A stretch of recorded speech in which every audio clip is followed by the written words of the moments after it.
was sort of like any other director, really, in a sense that he was, he would say, well, let's think about this, and let's think about Soren maybe coming at it from this angle. Maybe he's really angry at his brother, or maybe he's not angry at his brother. Maybe he loves his brother so much that, maybe his compassion is what makes his brother more wound up, and just so many different sort of angles that you could take any scene, just like when you're making a normal film, really.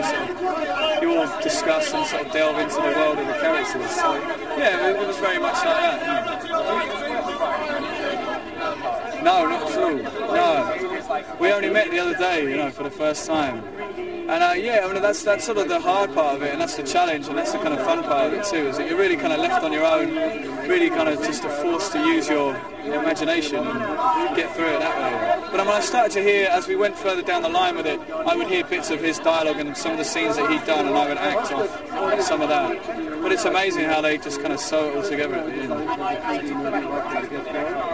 Like in Al, absolutely, definitely, yeah. I really like owls now. They're never a sort of animal I've given much thought to, but then after doing this and sort of learning about them and looking them up on the internet, and then I saw my first owl for the first time at the LA premiere. They had real owls there, and I was really kind of quite amazing.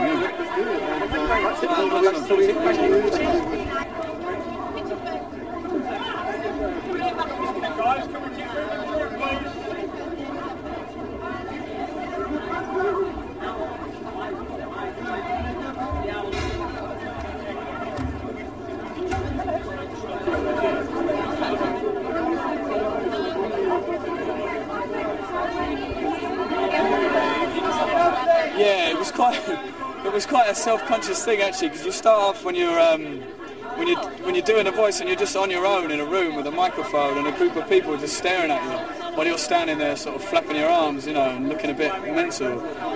So, but yeah, it's like any film really. You're putting on a voice of a character, so luckily it doesn't sound too much like your own voice, so you can sort of hide behind that.